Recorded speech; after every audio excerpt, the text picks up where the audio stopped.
Hoje, sexta-feira, dia 14 de maio, nós recebemos pela primeira vez a nossa irmã Eliana Barbosa. Eu lhe passo a palavra rogando aos bons que te assistam e te instrua. Fique à vontade. Obrigada. É uma alegria estar aqui com todos vocês. Agradeço ao Walter mais uma vez por essa oportunidade. E eu quero iniciar com a leitura do Evangelho segundo o Espiritismo, no capítulo 15, Fora da caridade não há salvação. A caridade necessária segundo São Paulo. Item 6.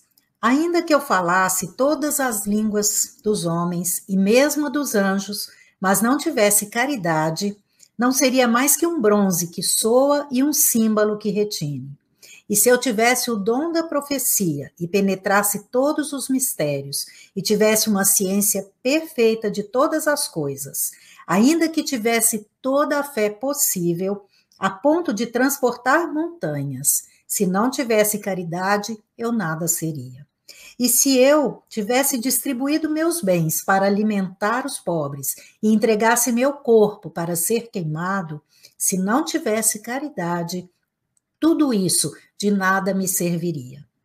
A caridade é paciente, é doce e benfazeja. A caridade não é invejosa, não é temerária e precipitada. Não se enche de orgulho, não é desdenhosa, não busca seus próprios interesses, não se gaba e não se irrita com nada. Não desconfia, não se regozija com a injustiça, mas com a verdade. Ela tudo suporta, em tudo crê, tudo espera, tudo sofre. Permanecem hoje estas três virtudes, a fé, a esperança e a caridade. Mas a maior delas é a caridade. São Paulo, primeira epístola aos Coríntios, capítulo 13, versículos de 1 a 7 e 13. Item 7 do Evangelho. São Paulo compreendeu de tal forma essa grande verdade que diz: se eu tivesse a linguagem dos anjos, se tivesse o dom da profecia e penetrasse todos os mistérios, se tivesse toda a fé possível a ponto de transportar montanhas, mas não tivesse caridade, eu nada seria. Entre essas três virtudes, a fé, a esperança e a caridade, a maior delas é a caridade. Assim, ele inequivocadamente coloca a caridade acima até mesmo da fé. Porque a caridade está ao alcance de todos, do ignorante e do sábio, do rico e do pobre, e é independente de qualquer crença particular. Ele faz mais, define a verdadeira caridade, mostra não apenas na beneficência, mas na reunião de todas as qualidades do coração, na bondade e na benevolência para com o próximo. Eu acho linda essa lição, acho que ela toca bastante, e a gente precisa mesmo, cada dia mais nessa nossa vida, termos gratidão por estarmos vivos, vivendo o que estamos vivendo, e transformarmos essa gratidão em benefício para os outros. Então, nós precisamos muito, no nosso dia a dia, parar de reclamar e começar a servir. Porque é muito fácil a gente se sentir vítima, nós estamos passando por momentos muito difíceis, de pandemia, de dificuldade financeira, de doenças na família, mortes, perdas, mas a gente precisa parar de reclamar e começar a servir. Parar de olhar só para nós mesmos e começarmos a olhar à nossa volta. Como podemos ser úteis? Meu pai, para quem não me conhece, meu pai é Elias Barbosa, médico, psiquiatra, que conviveu muito com Chico Xavier, nós somos daqui de Uberaba, foi médico do Chico Xavier no final da década de 60 e década de 70, escreveram vários livros juntos, e meu pai desencarnou em 2011, e ele, nas comunicações psicofônicas dele, ele sempre fala da importância de fazer o bem. E certa vez ele falou uma coisa muito importante, que a gente precisa lembrar que para ser bem recebido depois da nossa morte, a senha é só uma, se chama bondade. não tem mais nada, não é você saber mais que os outros, não é você saber a Bíblia de cima embaixo, ou o Evangelho e sair pregando, nada disso importa.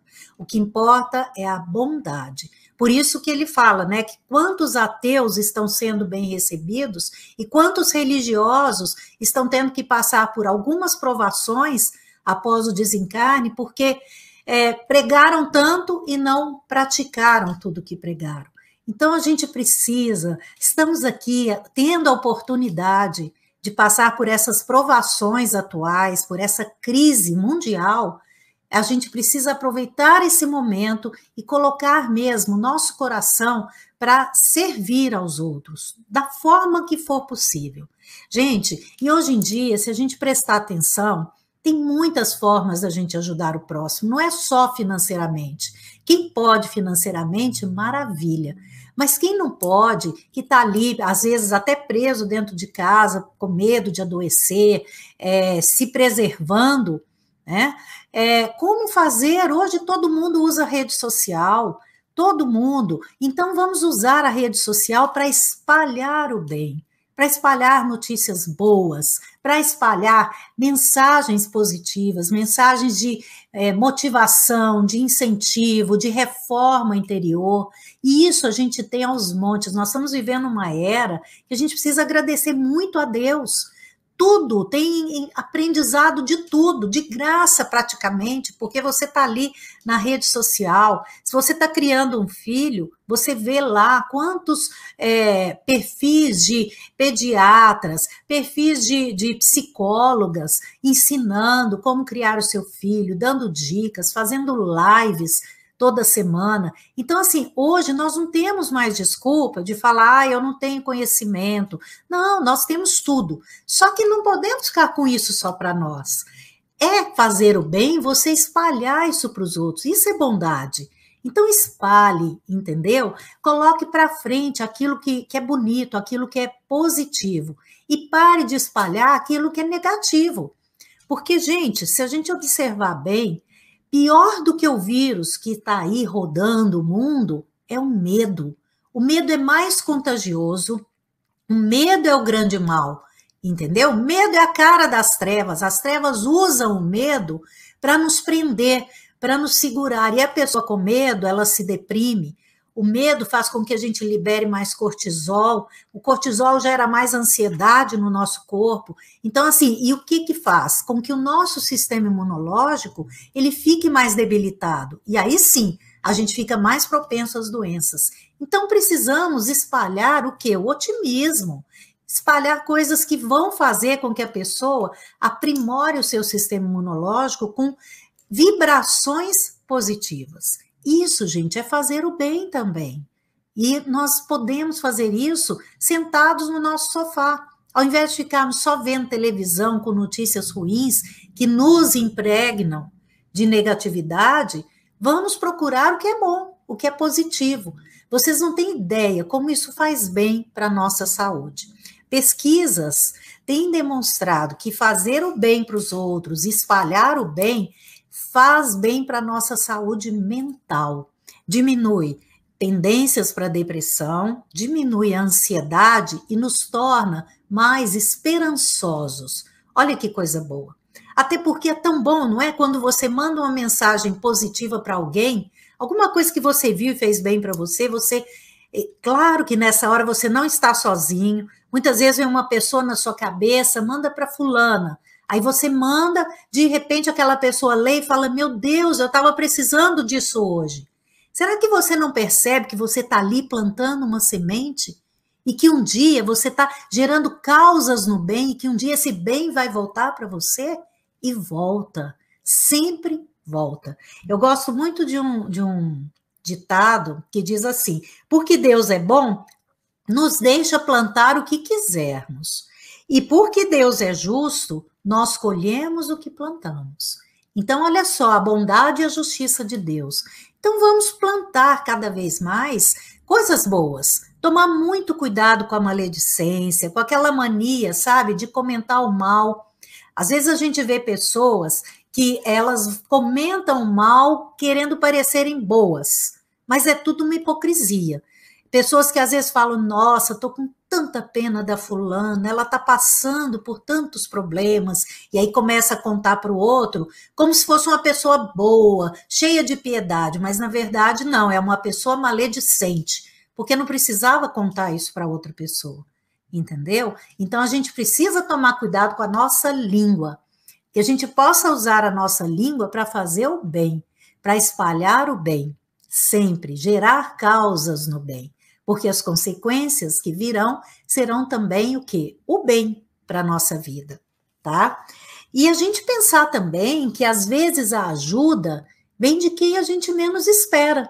Muita gente, eu já ouvi muita gente falar assim, não vou ajudar fulano não, aquele lá não tem onde cair morto, nunca vai me devolver, nunca vai me agradecer. Não importa. Isso até, se você ajudar uma pessoa que é ingrata, uma pessoa que não vai poder te ajudar, te retribuir, melhor ainda, mais valor tem a caridade que você está fazendo. Porque se você faz a caridade pensando no retorno, isso não é caridade, isso é interesse. Então a gente precisa, ou isso é uma venda, né? Você está entregando uma coisa para depois pegar a outra de volta. Então, cuidado.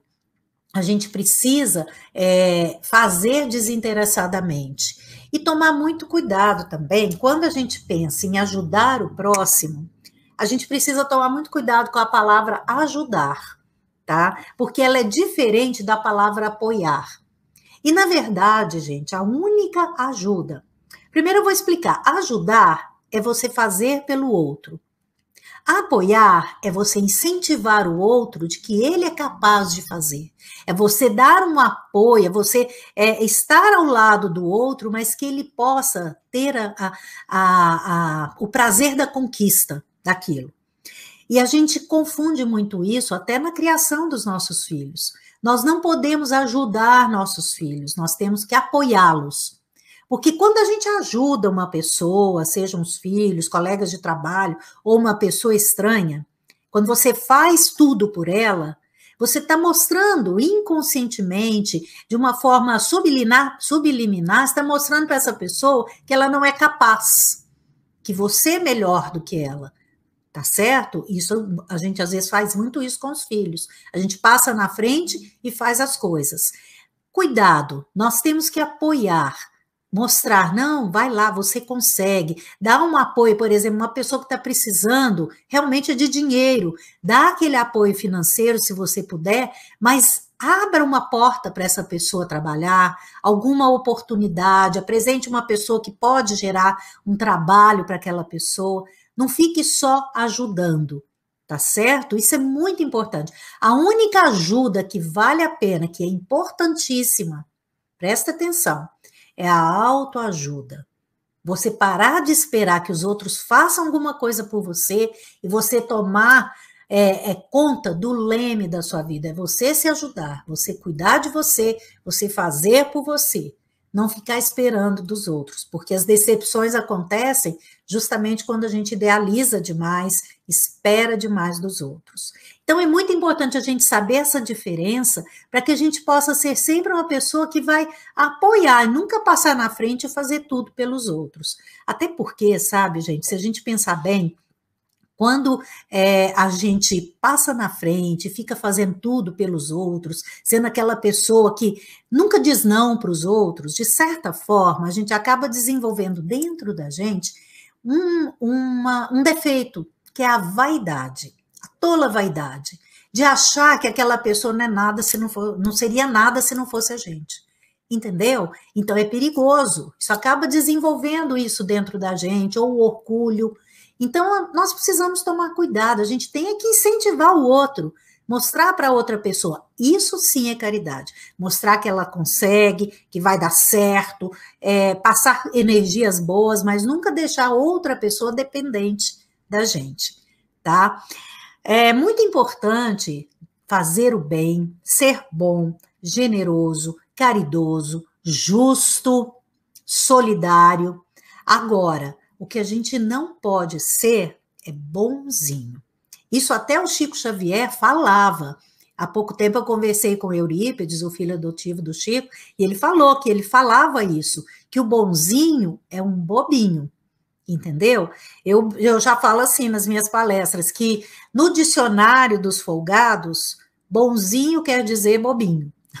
O significado é esse. Então, nós temos que ser bons, justos, humanos, solidários, generosos, caridosos. Bonzinho, que é aquele que faz tudo, nunca diz não. Se precisa dizer não, morre de culpa. Isso você tem que ser bonzinho com você mesmo, só. Com os outros você precisa colocar limites. Isso também é fazer o bem, porque é o que eu falei, se você faz tudo pelo outro, nunca fala não, você tira a chance do outro de crescer. E nós estamos aqui para incentivar as pessoas a serem melhores, a crescerem. Então a gente tem que ser bom, bonzinho não. Lembram do Cristo, como ele era assertivo? Jesus, em várias passagens dele, tem aquela passagem, né, em que ele expulsou os vendilhões do templo, chutou o pau da barraca mesmo. Cristo ficou bravo.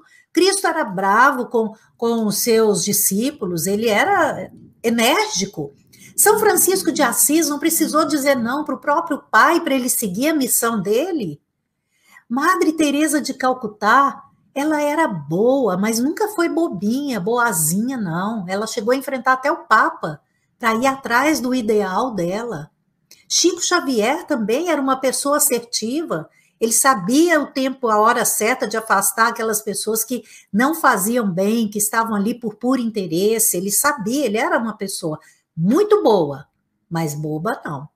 Então é isso que a gente precisa desenvolver dentro da gente, porque senão a gente fica só assim, mas eu tenho que ser bom, mas só que esse bom, sabe, às vezes você passa do limite e você se esgota.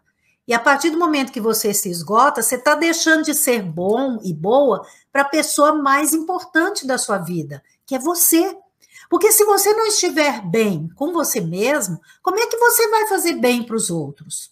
Autoestima, eu falo que você precisa desenvolver sua autoestima para você ser bom para o mundo. Porque quando você está bem com você é como eu comparo ao sol. Você tem energia para dar para os outros, você tem calor humano para dar para os outros, você tem uma luz que espalha. Agora, assim como o sol, você nunca se esgota. E essa é a grande diferença. Tem muita gente aí que fala, mas eu tenho que ser caridosa, eu tenho que ser bondosa, eu tenho que... E aí, os abusadores, aqueles folgados, começam a abusar de você e você se esgota. E às vezes você termina numa cama doente. Por quê? Porque o nosso inconsciente, quando a gente não sabe dizer não na hora certa, da forma justa, o nosso inconsciente providencia ao longo do tempo, sabe o que para a nossa vida? Uma doença incapacitante. Porque aí você não vai, ninguém vai te pedir nada. Você vai ficar lá, jogada numa cama. Quem que vai te pedir alguma coisa? Agora, você acha que esse é um preço que você vale a pena pagar? Não, desenvolva, seja bom, mas não seja bobo. Seja humano, justo, caridoso, generoso, mas sempre se abastecendo de amor, nunca espere nada dos outros, nem gratidão, nem reconhecimento, e isso vale também para a família, viu? Porque as decepções, elas vêm justamente por causa dessa idealização.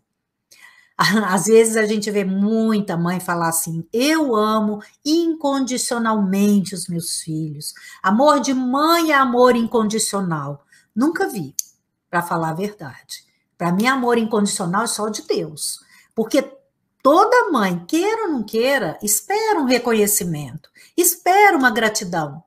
Pior são aquelas ainda que têm filhos e criam os filhos para ter algum apoio na velhice. Pior ainda, estão esperando demais. Estão jogando uma carga muito grande em cima desses filhos. Então, cuidado, porque isso não é amor incondicional. Isso é um amor com condições. Que você impõe condições, nem que seja dentro da sua cabeça, você fica esperando. E aí vem a decepção. E a decepção gera o quê no nosso coração? Mágoa. E a mágoa, como dizia uma professora minha, de um curso de terapia de família, ela falava, a mágoa é uma má água circulando dentro do nosso corpo. A mágoa adoece. Então, a gente precisa sempre lembrar disso. Caridade, sim, começa dentro de casa, mas a gente precisa saber dizer não no momento certo. Nós vamos ser mais companheiros, companheiros da esposa, companheiro do marido, vamos participar das coisas do lar. Isso é caridade também. É conversar mais, é não ficar o tempo todo só no celular, nas séries da TV, é ter mais companheirismo. Isso é muito importante. E fazer o que eu falei, a gente espalhar esse bem para quem a gente puder espalhar, tá? Então, e uma coisa importante também, a gente sempre se perguntar, será que eu estou vivendo a minha essência ou eu estou preocupada com a aparência? Isso é um questionamento, sabe, importante.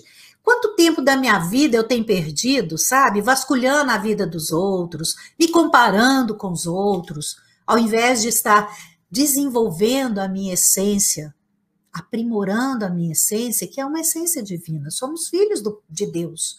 Então, nós temos essa essência dentro da gente. Mas muitas vezes a gente deixa o nosso ego falar mais alto. E aí a gente começa com comparações, começa com melindres. Se alguém vira a cara para a gente já se sente mal. Quer dizer, a gente está vivendo mais das aparências do que da nossa essência. Então, é muito importante a gente lembrar disso, a gente se questionar.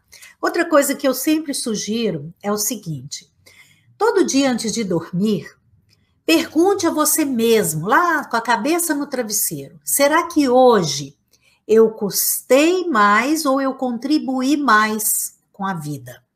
Olha só, é importante que todos os dias a gente possa colocar a cabeça no travesseiro e ter a certeza de que pelo menos uma coisa, a gente fez para contribuir com a vida, ao invés de ter custado para a vida. Pessoas que reclamam o tempo todo são pessoas que custam caro para a vida, dão trabalho.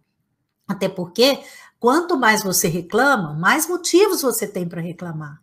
Quanto mais você agradece, mais motivos você tem para agradecer. Isso é fato. Até a física quântica hoje prova isso. Então, a gente precisa mudar a nossa sintonia e procurar isso. Cada dia mais, perguntar, será que eu custei mais ou eu contribuí mais com a vida, tá? Outra coisa importante, muito importante, é a gente lembrar que quando a gente gera causas do bem, quando a gente faz o bem mesmo, desinteressadamente, o que acontece é que a justiça divina, isso aí é até uma frase do meu pai, muito interessante, que ele falou há pouco tempo numa comunicação mediúnica, na contabilidade divina, 1 pode valer 1000, e 1000 pode valer 1. Por quê? Deus olha a nossa intenção verdadeira, e não as nossas aparências. Então, muitas vezes, antes de reencarnar, no nosso mapa reencarnatório, a gente precisa estar lá, que a gente vai ter que passar por uma provação muito grande. E, de repente, por tudo que a gente está fazendo agora nessa vida, de bem para o outro, de contribuir com a vida, com o universo, aquela provação que seria imensa, que seria terrível, ela se torna menor. E aí tem uma passagem de Chico Xavier que ele diz assim: toda vez que a justiça divina nos procura para acerto de contas, olha que bonito, se nos encontra trabalhando em benefício dos outros, manda a misericórdia divina, que a cobrança seja suspensa por tempo indeterminado. Olha que beleza! Então, se você quer ter uma boa vida hoje, faça o bem o tempo todo que você puder, faça o bem, ajude quem você puder ajudar. Tem um ditado que diz: um pouco de perfume sempre fica nas mãos de quem oferece flores. Então volta, aquilo volta para você. E às vezes volta num momento que você não estava nem esperando, mas aquilo vem. Tem tanta história bonita, né, de pessoas que fizeram bem. Numa palestra minha, eu coloco um vídeo de um menininho que entra numa mercearia, entra num lugar e rouba um remédio. Eu não estou bem muito lembrada o que é, mas eu sei que o menino rouba alguma coisa para poder comprar remédio para a mãe, porque a mãe estava doente. E aí um senhor, que é dono de uma outra loja, ele dá o dinheiro para o menino e o menino compra o remédio. Décadas depois, esse senhor adoeceu, a filha dele levou ele para o hospital, um médico cuidou dele. E esse médico, quando veio a conta, a filha falou que não tinha dinheiro para pagar a conta. Isso é um vídeo lá da Ásia, inclusive. E não tinha dinheiro para pagar a conta. E aí o médico pagou a conta do hospital para esse senhor. E depois eles descobriram, e ele também sabia que era o mesmo, mas ele pagou a conta daquele homem que deu o dinheiro para ele comprar o remédio da mãe. Então, gente, assim, as coisas, a vida, ela te retribui, sempre volta. Tem um exemplo interessante lá no Rio de Janeiro, que eu vi há pouco tempo no Facebook, uma pessoa publicou que ficou emocionada de ver. Um senhor colocou uma plaquinha e falou assim: dou aula de matemática de graça, numa pracinha, num banco, numa mesinha com banco, numa praça, e ele lá dando aulas de graça de matemática para as crianças. Ou seja, se você tem uma habilidade, você sabe alguma coisa, vai fazer o bem.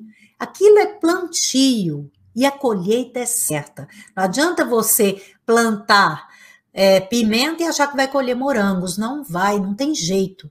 Aquilo que você planta volta para você multiplicado, viu? Então a gente precisa, muitas vezes a gente fala assim: ah, que coisa, isso foi uma coincidência na minha vida, como é que isso deu certo? Que coincidência o quê? Isso é Deus, é a lei do retorno. Assim como também às vezes as pessoas falam: ah, mas eu não sei por que isso aconteceu comigo. É a lei do retorno. Tá? Então e também às vezes as pessoas falam: nossa, mas fulano é tão bom, eu sempre vejo a pessoa fazendo bem, tudo, mas a gente tem que lembrar que a gente não vive só essa vida, então a gente precisa ter aceitação das dificuldades, mas não parar de fazer o bem por conta de estar vivendo provações nesse momento. Sempre há jeito, sempre tem jeito da gente fazer o bem. Eu quero encerrar esse comentário nosso de hoje com umas palavras que meu marido escreveu e publicou há pouco tempo. Ele também é psicoterapeuta, escritor, o Fernando Vieira Filho, e ele diz assim: você tem medo do futuro? Faça o bem. Você tem medo de adoecer? Faça o bem. Medo da velhice? Faça o bem. Medo de perder pessoas queridas? Faça o bem. Medo da opinião alheia? Faça o bem. Medo de se arriscar? Faça o bem. E por fim, você tem medo de morrer? Faça o bem. Lembram lá da senha? Bondade.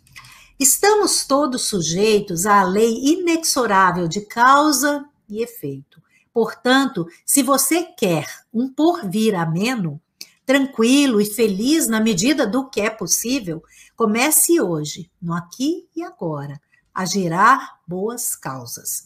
Isso mesmo, fazer o bem de forma sistemática, pois quando você trabalha no bem, mesmo que o medo permeie a sua vida, o que é normal, carregue uma certeza íntima de que no final o bem é um resultado natural e certo. Então fica aqui o meu convite para vocês. E se alguém estiver procurando alguma instituição séria para fazer o bem, eu aproveito essa oportunidade para pedir que vocês conheçam o Lar Espírita André Luiz, daqui de Uberaba, que é um departamento da Comunhão Espírita Cristã, que foi fundada há mais de 60 anos pelo nosso querido Chico Xavier. E o Lar Espírita, ele abriga idosas, 23 idosas no momento, e está precisando muito de apoio financeiro. Então, eu pediria ao Walter depois, se alguém se interessar, que o Walter passe o meu contato do WhatsApp, e aí eu vou passar um vídeo para vocês com todas as informações sobre o Lar Espírita André Luiz. E qualquer coisa, pesquisem na internet Comunhão Espírita Cristã, em Uberaba, que tem um site também que vai mostrar tudo isso. Eu agradeço a oportunidade, Walter, e vamos plantar sempre sementes no bem. Muito obrigada.